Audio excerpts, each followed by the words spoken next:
taught me valuable lessons about God, courage, creativity, and taking action. I was eager to find my feet in Lagos. Didn't have many clients yet. I was still in a one-bedroom apartment. She was an icon and the ideal person to help me attract the right crowd. I could hardly believe my ears. Because we had very limited resources, it was an incredible success. Lagos took notice, and the event was packed with stylish guests, celebrities, and fashion lovers.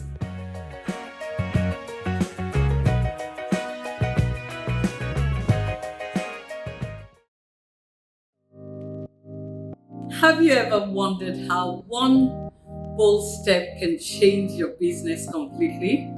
Well, today I'm sharing the exciting story of how I began designing headpieces for one of Nigeria's most iconic fashion figures, Chief Mrs. Opral Mason Benson, the Iya Oge of Lagos. This journey taught me valuable lessons about God, courage, creativity, and taking action. And I believe it would inspire every young creativepreneur watching. Well, let's dive right in. When I returned from England in 1993, I was eager to find my feet in Lagos. I was only 28 years old at the time, didn't have many clients yet. I was still in a one-bedroom apartment on Akinshemoyi Street, Surulere, in Lagos, Nigeria, which doubled up as my shop and home. I was the only staff member at the time, but I was determined to showcase my products in Nigeria. And the only way I saw that happening was by holding a big millinery show and exhibition. I knew having the right venue and attracting the right people would be key to a successful event. So I went to God in prayer for guidance, as I knew it was only Him that could put all the pieces together for me. My research pointed me to the Didi Museum on Aki Adeshola Street in Victoria Island, a beautiful space with the perfect atmosphere.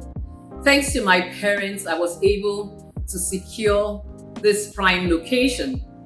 But I needed more than just a great venue. I needed someone special to draw the right attention or crowd, a guest of honor with the style, respect, and presence that would elevate the event. One name kept coming up in my research, and it was Chief Mrs. Opral Mason Benson, the Iya Oge of Lagos, which means the mother of fashion in Yoruba language. She was an icon and the ideal person to help me attract the right crowd. I was told she had a salon or a fashion school in Yaba, Lagos, and a salon on Awolowo Road in Ikoyi, Lagos. So I went looking for her. I visited her school a few times, but didn't find her there. On another occasion, I went looking for her at her salon with my younger sister, Koko. Finally, we found her in her salon, sitting under one of those big hair dryers. Koko and I, two young girls in our 20s with bold aspirations, went right up to her, stooped down on either side of her and introduced ourselves. I shared my vision for the show and asked if she would be our special guest of honor. She looked at us with a mix of surprise and curiosity, probably amused by our audacity. But she listened, and when we mentioned the date, she explained that she'd be in Ghana for a conference. That's when Koko, without missing a bit, offered to fly her back for the event. I could hardly believe my ears, because we had very limited resources to plan the show, and the ticket was definitely not in the picture. I kept my composure until we were outside the salon, and then I asked, "Where did that come from?" Koko giggled in her characteristic manner and said she was confident Ghana Airways would sponsor the flight because of Mrs. Benson's profile. And miraculously, they did. That bold statement of faith paid off. Thanks to Koko, Madam Faith, as we call her in my family. With Mrs. Benson's name on the invitation, I knew this was my moment to make an unforgettable impression. I threw myself into designing my best collection yet. I spent many sleepless nights crafting each headpiece, determined to make it a memorable show. I was the only staff member at the time, as I mentioned earlier, but I hired a seamstress temporarily, and friends and family came in from time to time to help me meet my targets and the tight deadline. It was really, really tough, but we pulled through. Their support meant the world to me, and I am forever grateful to everyone who helped out. When the day of the show came, with Mrs. Benson as her special guest, it was an incredible success. Lagos took notice, and the event was packed with stylish guests, celebrities, and fashion lovers. My parents, of course, flew in from Port Harcourt, and Coca-Cola part sponsored the show. Nearly everything on display sold out, and it was truly special to see my work appreciated by the people who attended, as well as the press, who gave glowing reports of the show afterward. Mrs. Benson's presence lent such credibility to the event, and from that day on, she became more than a client. She became a trusted supporter. What truly touched me about Chief Mrs. Opral Benson was her willingness to support two young ladies she had never met before. She didn't know us, nor did she ask to see my work, but she was happy to encourage my dreams.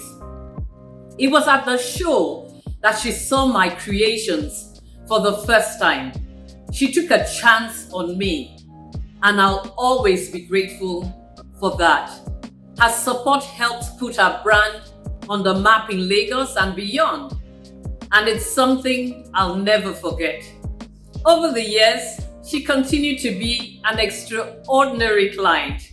What makes her so special is her adventurous spirit. She's bold, very stylish, and confident, always willing to wear the most unique headpieces, which made her an amazing client for someone like myself, excited about putting my creativity to work.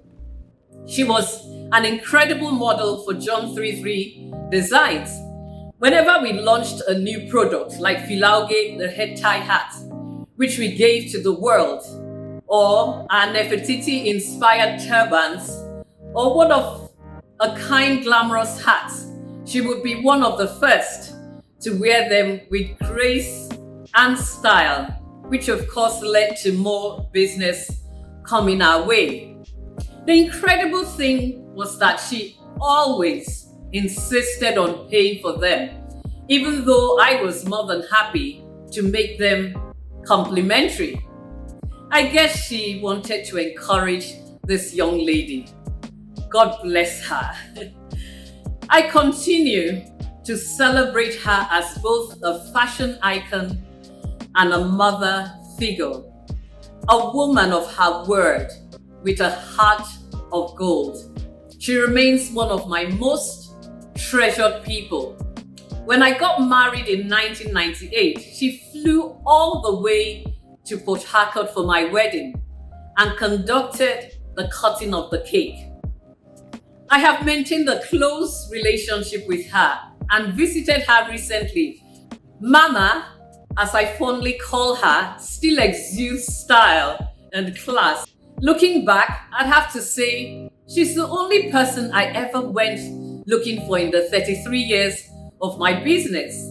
God led me to the right person from the beginning. This journey taught me so much.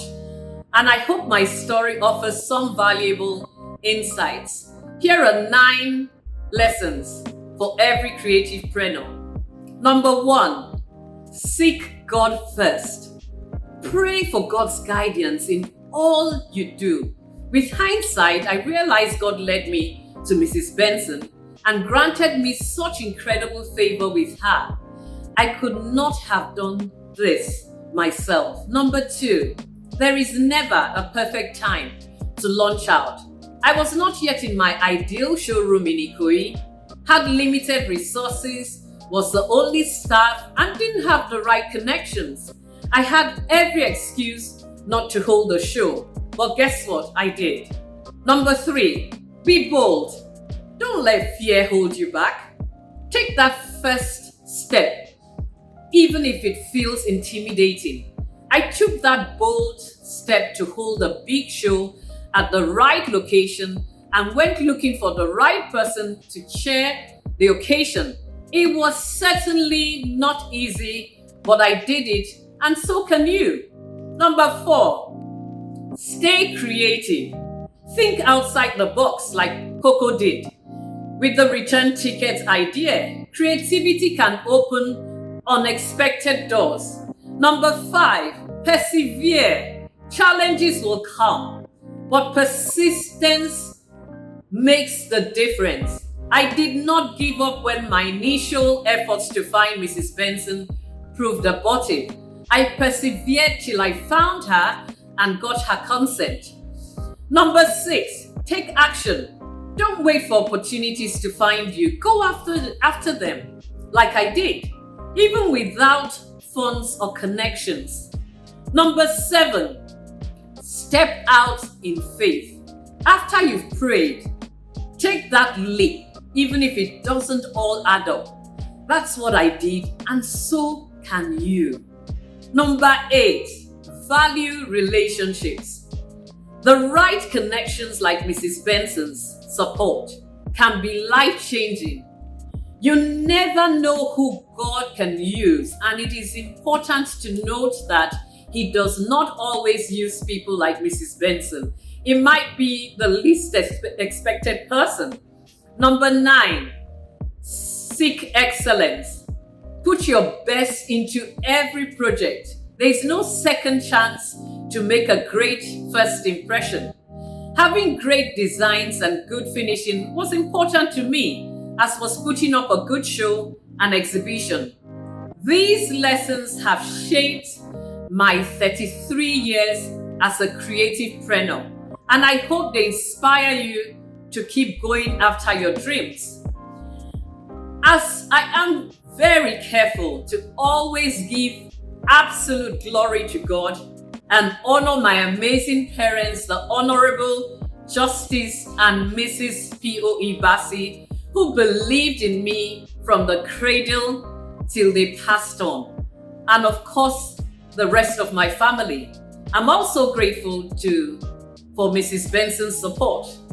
Now that I am semi-retired from John 3 Millinery, I'm passionate about helping other creativepreneurs in Nigeria and Africa in general. I've been through it all, and I want to see others succeed without making the same mistakes I did. Let's create a community where we can support and learn from each other. Thank you for watching this episode, and I hope this story encourages you to step out boldly in your own journey. Let's drop comments below, share ideas, questions, or anything that can help our community.